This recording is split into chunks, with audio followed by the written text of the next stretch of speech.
Episode 5 की शुरुआत में नोरी स्ट्रेंजर को अपनी भाषा सिखा रही थी। ये दोनों यहाँ माइग्रेशन, डेथ, डेंजर, गुड और बैड की बात कर रहे थे। धीरे धीरे स्ट्रेंजर भी इनकी भाषा को समझने लग गया था। स्ट्रेंजर को लगा कि वो हार्फूड के लिए खतरा है, लेकिन नोरी ने समझाया कि नहीं, stranger is a good boy. फिर मिडल अर्थ के कुछ आइकॉनिक लोकेशन से होते हुए हार्फूड्स उनकी अगली मंजिल की ओर निकल पड़े। आइकॉनिक क्योंकि इन्हीं पहाड़ियों में फेलोशिप के दो मेंबर्स फ्रोडो और सैम की मुलाकात गोलुम से हुई थी। रास्ते में सबका जोश बढ़ाने पॉपी उसकी माँ का माइग्रेशन सॉन्ग गाने लगी। मैप पर दिखाए गए बाकी के लोकेशन शायद सिर्फ शो के लिए इन्वेंट किए गए होंगे। सफर के दौरान ब्रैंडी फुट्स ने स्ट्रेंजर को भी अपनी फैमिली का हिस्सा बना लिया, लेकिन स्ट्रेंजर अब भी उस स्टार कॉन्स्टलेशन की तलाश में था। स्ट्रेंजर की आइडेंटिटी या ओरिजिन स्टोरी अब भी एक बड़ा सवाल है। इस एपिसोड में शोरनर ने ऑलरेडी दिखा दिया है कि वो बेझिझक होकर लोर के ओरिजिन को चेंज कर सकते हैं या फिर नए ओरिजिन्स ऐड कर सकते हैं। अगर लोर के साथ कर सकते हैं तो कैरेक्टर्स के साथ क्यों नहीं, इस बारे में हम आगे बात करेंगे। फिर हमने देखा कि सफेद रोब पहने कुछ ह्यूमंस स्ट्रेंजर के क्रैशिंग साइट को चेक कर रहे थे। ये किस ग्रुप के लोग हैं कोई आइडिया नहीं, इन्हें भी सिर्फ इस शो के लिए ही बनाया गया है। इस शील्ड के पीछे बने स्टार कॉन्स्टलेशन से ये कंफर्म हो गया कि ये लोग यहाँ पर खास स्ट्रेंजर के लिए ही आए थे। स्ट्रेंजर भी कब से इसी सिंबल की तलाश में था। क्रैशिंग साइट को थोड़ा चेक करने के बाद इनके लीडर ड्वेलर ने सीरियस लुक देकर इशारा किया कि स्ट्रेंजर वाकई में यहीं लैंड हुआ था। हो सकता है कि ड्वेलर उसे ट्रैक भी कर सकती है। अगेन, इनके पावर्स और मिशन के बारे में कोई आइडिया नहीं। शायद ये डार्क लॉर्ड के सपोर्टर्स हों, जिनका ड्रेस कोड आयरॉनिकली व्हाइट है। उधर एक ऑर्क ने एडार को खबर दी कि टनल का काम पूरा हुआ। ये सुनते ही एडार ने ऑर्क का हाथ लेकर सूरज की रोशनी में रख दिया। सनलाइट से ऑर्क की स्किन उबलने लगी। एडार ने ऑर्क से वादा किया कि जल्द ही इनका ये प्रॉब्लम भी सॉल्व हो जाएगा। एडार यहाँ पक्का मॉर्डोर के डार्क क्लाउड के बारे में बात कर रहा था। फ्यूचर में ज्वालामुखी के फटने से बने डार्क क्लाउड की वजह से मॉर्डोर में हमेशा अंधेरा रहता था। मॉर्डोर के इसी अंधेरा कायम रहे वाली स्कीम की वजह से ऑर्क्स वहां आराम से रहा करते थे। यानी एडार के बनाए टनल्स और मॉर्डोर के ज्वालामुखी के फटने का कोई कनेक्शन होगा। एल्व्स टावर में ब्राउन की मोटिवेशनल स्पीच सुनकर आधे ह्यूमंस ऑर्क के खिलाफ लड़ने के लिए तैयार हो गए। बाकी आधे वॉल्ड्रेक की बातों से इंस्पायर्ड होकर ऑर्क को ज्वाइन करने चले गए। वॉल्ड्रेक के भड़काऊ भाषण के बावजूद भी थियो ने अपनी मां के साथ टावर में रुकने का फैसला किया। फिर हमने देखा कि सारे ही न्यूमिनोरियंस क्वीन रीजन के फैसले से खुश नहीं थे, इंक्लूडिंग ए आर्यन। इसिल्डर को भी इस मिशन का हिस्सा बनना था, बट एलेंडल को अपने बेटे पर भरोसा नहीं। इसिल्डर ने सी गार्ड की ड्यूटी ठुकराकर ऑलरेडी अपनी तकदीर चुन ली थी। एलेंडल फिर से इसे न्यूमिनोरियन आर्मी में शामिल करके रिस्क नहीं ले सकता। पिछले एपिसोड के एंड में हालब्रांड भी कैद से छूट गया था। फेरोजोन की मदद करने के बदले उसने हालब्रांड को बिल्डर्स गिल्ड का क्रेस्ट दे दिया। हालब्रांड ने एस टियर तलवार बनाकर न्यूमिनोरियन आयन स्मिथ को इंप्रेस किया। फिर क्वीन ने इसे मिलने के लिए बुलवा लिया। मीरियल यहाँ गलाडियल और फेरोजोन के साथ लड़ाई की प्लानिंग कर रही थी। हालब्रांड ने साउथलैंड्स के नक्शे पर उंगली रखकर इन्हें एल्फ टावर की लोकेशन दिखाई, वही टावर जहां अरोंजर और उसके ह्यूमन साथी रुके हुए थे। क्वीन रीजन चाहती है कि हालब्रांड भी इनके साथ साउथलैंड्स चले, ताकि वहां जाकर ये लोग हालब्रांड की मदद से ह्यूमंस को एकजुट कर सके। ये सुनते ही हालब्रांड समझ गया कि गलाडियल ने इसके पीठ पीछे क्वीन रीजन से झूठे वादे करके हालब्रांड को भी इस मिशन का हिस्सा बना दिया।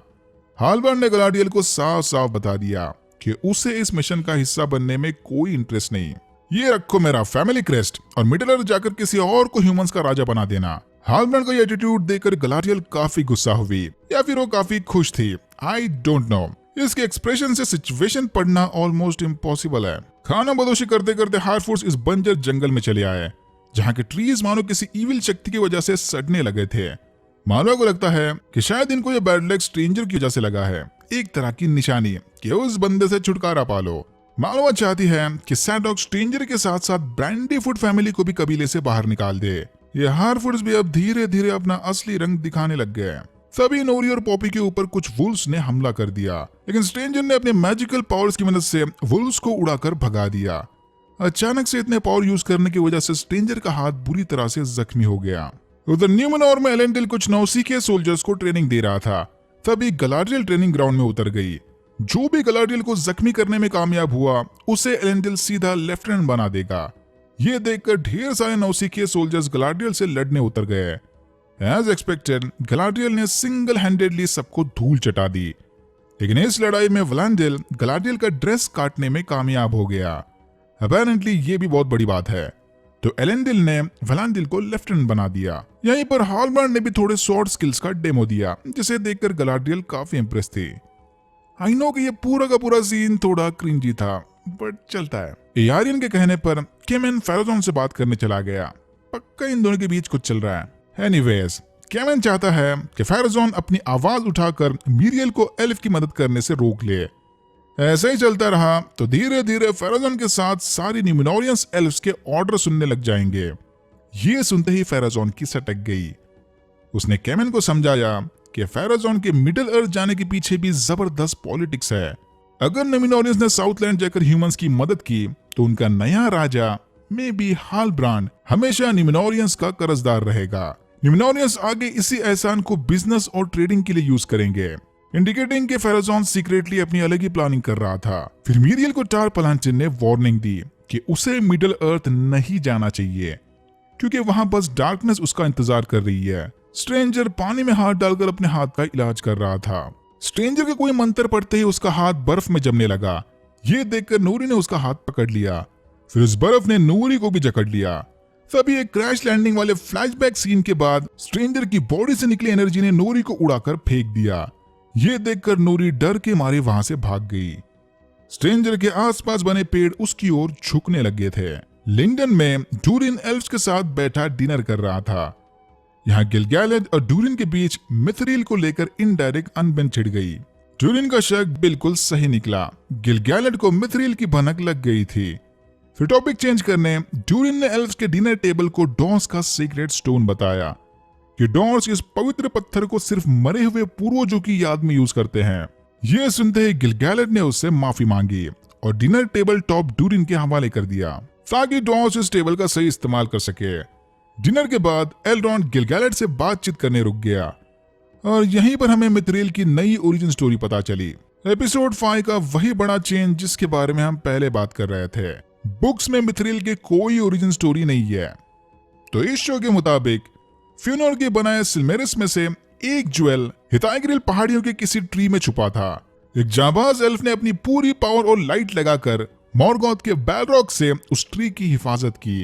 एल्फ और बैलरॉक के बीच चली इसी लड़ाई के दौरान ट्री पर बिजली गिरी। वो बिजली झाड़ के जड़ों से होते हुए नीचे जमीन में चली गई और इस तरह से जमीन में मिथरील का वजूद बना।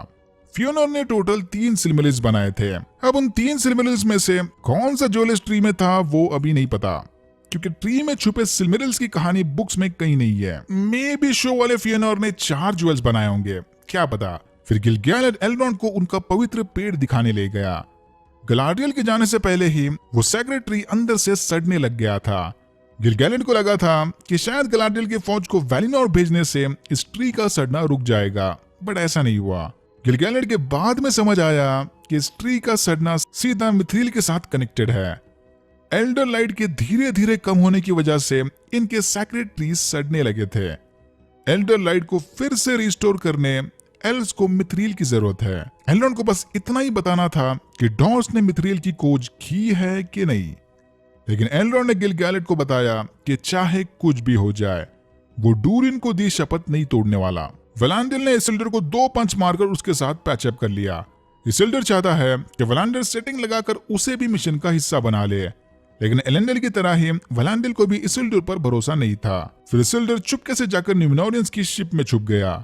उसी वक्त केमन शिप को आग लगाने आया था ताकि न्यूमिनोरियंस मिडिल अर्थ जाने का इरादा बदल ले, लेकिन इसिल्डर को शिप में छुपा देख टेमन चौंक गया।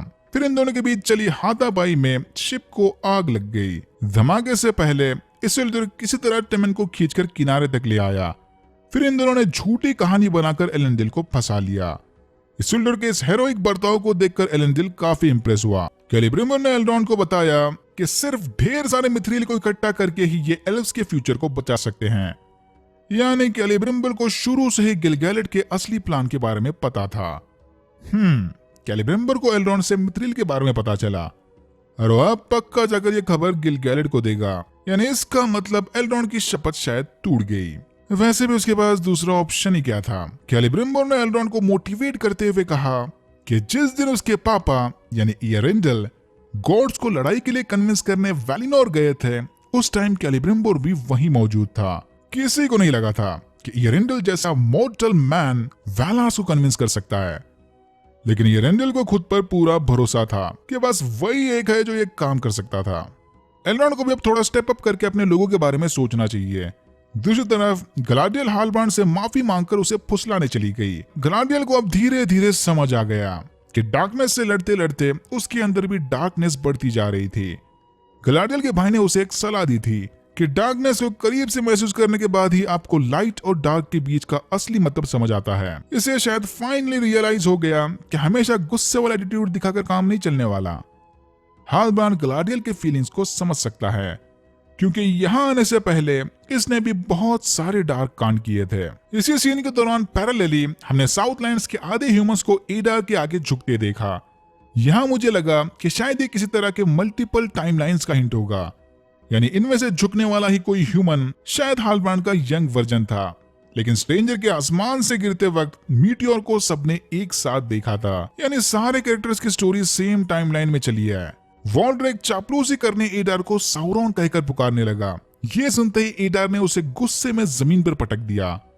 अगर वॉल्ड्रेक को एडार का वफादार बनना है तो इसे रोआन की कुर्बानी देनी होगी।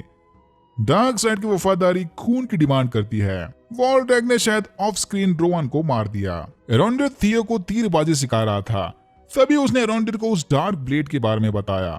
बिल्कुल ऐसा ही ब्लेड टावर की दीवारों पर भी बना था, यानी इस एलेवन टावर को किसी जमाने में मॉर्गोथ के सपोर्टर्स ने बनाया था। एरोंडिर को लगता है कि ये ब्लेड किसी टाइप की चाबी होगी, लेकिन अभी ये सब सोचने का टाइम नहीं और किसी भी वक्त इन पर हमला कर सकते हैं। ऑक्स की आर्मी को दूर से देखकर ब्रॉनविन के दिमाग में भी पलटी मारने के ख्याल आने लगे। ये टावर ऑक्स के सामने ज्यादा देर तक नहीं टिकने वाला। एडार उसकी ऑक्स और ह्यूमन से भरी फौज लेकर टावर की ओर निकल पड़ा। ड्यूरिन ने टेबल टॉप के बारे में गिलगैलेड से जो कुछ भी कहा था वो सब झूठ था। ये कोई पवित्र पत्थर वगैरह नहीं है। डीसा बहुत दिनों से नए डाइनिंग टेबल की डिमांड कर रही थी, तो ड्यूरिन ने सोचा कि क्यों न वह गिलगैलेड को येड़ा बनाकर एल्व्स का टेबल उड़ा ले। यही एल्रोन ने ड्यूरिन को बताया कि एल्व्स का फ्यूचर अब उसके हाथ में है। बिना मिथ्रील के एल्व्स लिंडन में जिंदा नहीं रह सकते। थोड़ा ईगो मसाज करवाने के बाद ड्यूरिन मान गया। फिर ये दोनों किंग ड्यूरिन द थर्ड को पटाने काजाडूम चले गए। गिलगैलेड चुपके से इनकी सारी बातें सुन रहा था। गलाडियल की बातों से इंस्पायर्ड होकर हालब्रांड मिडिल अर्थ जाने के लिए मान गया। हालब्रांड का सपोर्ट मिलते ही क्वीन मीरियल सबको लेकर मिडिल अर्थ की ओर निकल पड़ी। टेमन की जान बचाने के बाद एलेंडिल ने इसिल्डर को भी आर्मी में शामिल कर लिया, सोल्जर्स में नहीं, शिप के क्लीनिंग स्टाफ में। सबके आते ही न्यूमेनोरियंस का आर्मर पहनी गलाडियल भी स्लो मोशन में शिप में चढ़ गई। टेमन के कांड के बाद 5 में से सिर्फ 3 ही शिप बच गए थे। होपफुली ये सारे शिप सही सलामत मिडिल अर्थ तक पहुंच जाएंगे। और यहां होता है एपिसोड 5 खत्म। इस एपिसोड को लेकर मेरे थोड़े मिक्स्ड रिएक्शंस हैं। कुछ पार्ट ठीक ठाक थे तो कुछ पार्ट एकदम सेंसलेस। आशा है कि आने वाले एपिसोड की बिग बजट बैटल इस शो में मेरे इंटरेस्ट को और बढ़ा दे। Alright, that's it for now.